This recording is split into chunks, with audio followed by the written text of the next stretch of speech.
हमारा state credit seminar जो हरियाणा प्रदेश के लिए है वो आयोजित किया गया। इसमें हमारे यहाँ पर नाबार्ड के वरिष्ठ अधिकारी, आरबीआई के वरिष्ठ अधिकारी और हमारे एसएलबीसी के संयोजक जो हैं पीएनबी से और बहुत सारे बैंकों के अधिकारी उपस्थित थे। और इस सेमिनार का मकसद ये है कि किस किस क्षेत्र के अंदर पूंजी का प्रभाव बढ़ाया जाए, कैसे प्रदेश की इकोनॉमी को इंक्लूसिव ग्रोथ करके आगे बढ़ाया जाए। बहुत विस्तृत इस पर चर्चा हुई और इस साल का जो हमारा स्टेट फोकस पेपर 2024-25 का, इसको भी हमने अनवील किया और हरियाणा के लिए 2,27,821 करोड़ रुपए की ऋण वितरण की संभावना बताई गई। और ये खुशी की बात है कि जो हमारी रेशो थी डिपॉजिट और लोन की, हरियाणा उसमें बहुत अच्छी स्थिति में है, देश से ऊपर है।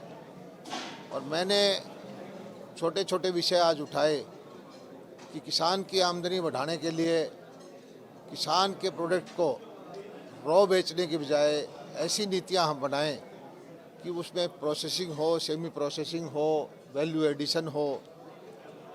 और किसान की आमदनी बढ़ाने के लिए जो परंपरागत कृषि की बजाय फ्लोरिकल्चर का है, फिशरी का है, भेड़ बकरी पालन का है, पिगरी का है या दूध के प्रोडक्ट बढ़ाने का है, इस तरह के कारोबार की तरफ किसानों को, गांव में रहने वाले लोगों को ट्रेनिंग दें, उनको क्रेडिट दें, लोन दें।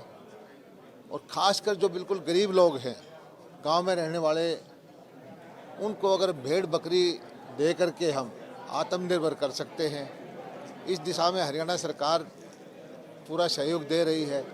और हमारे बैंक जो हैं वो अच्छा काम कर रहे हैं, लेकिन हमारी अपेक्षा उनसे और भी बेहतर काम करने की है। और हमारी कोशिश ये है कि सारा वर्ग एक साथ तरक्की करे। गांव में रहने वाला आदमी, गरीब से गरीब आदमी, वो भी ये समझे कि ये जितने भी बैंक हैं ये उनके लिए हैं। ये बैंक में जो पैसा है उनकी उत्थान के लिए, उनके जीवन दशा सुधारने के लिए है। ये भाव उनके अंदर हो, इस तरह की सेवा हम उनको करें तो मुझे भरोसा है कि आने वाले वक्त में इसी तरह की योजनाएं बना करके हरियाणा देश में तेज़ गति से विकसित होगा। पूरा राष्ट्र विकसित होने जा रहा है 2047 में। उससे पहले हरियाणा देश का पहला प्रदेश होगा जो एक विकसित प्रदेश होगा और दुनिया के किसी भी विकसित देश के मुकाबले में टक्कर दे पाएगा। सर, ये जो नाबार्ड किसानों के लिए तमाम तरह की जो वित्तीय व्यवस्था करता है, लास्ट ईयर का जो नाबार्ड से पैसा प्रदेश को मिला है, वो सारा पैसा किसानों में जा पाया? क्योंकि सर सबसे बड़ी देखिए, नाबार्ड जो है पैसा डायरेक्टली कम देता है। आमतौर पर नाबार्ड बैंकों को डायरेक्शन देता है कि आप इस मद में इतना इतना खर्चा करें। और finance finance directly finance bank नहीं करता, लेकिन एक नीति बना देता है कि कोऑपरेटिव स्टेट बैंक है, पीएनबी है या कोई बैंक है कि आप जो है भेड़ बकरी पे इतना काम करिए, आप वेयर हाउसिंग बनाने पे इतना काम करिए, आप प्रोसेसिंग पे इतना काम करिए, आप एमएसएमई पे इतना काम करिए। नीति बना देते हैं और डायरेक्शन दे देते हैं कि इतना पैसा आपको इस पद में डालना है।